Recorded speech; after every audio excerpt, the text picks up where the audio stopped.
Okay, friends, it's Janet, and I'm live here with the iPhone, going to show you how to check in online with the app, MSC for me. So, of course, before you can check in with the app, you have to have the app. So if you don't already have it, go to the app library, type in MSC for me, and the app, there it is, MSC for me, and that's the one you want, travel, right there. So if you don't already have it, get it, open it up, and you will need some information. So make sure you have we already have the app. So there it is. We're getting ready for check-in.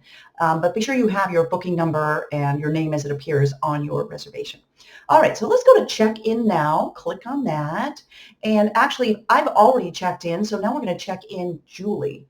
So as we check in Julie, we are going to need to take a picture of Julie. So she's going to take Okay, so after about 10 takes, we got a picture we could use, so you can always retake your picture.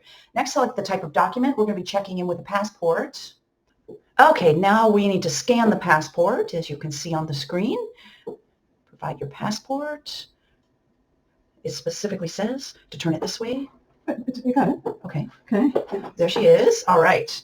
And then what about these empty spots? Should we go ahead and fill in the issue date and the complete and review? So we're going to need to fill in anything that still needs to be filled in, the issue date and the place of birth. City and state, no comma. All right, there we go. So you have just changed info. Do you want to confirm that is correct information? Oh, look at the expiration date. Well, that's correct. All right. Read the privacy policy, accept the terms, confirm. Honestly, this is so much easier than it used to be. I'm really glad. Congratulations, your check-in is complete. View your boarding pass. Okay, and there it is. The boarding pass is ready on the iPhone, both for Julie as well as for her roommate, for me. Wonderful. The check-in is complete. So there it is. Thank you.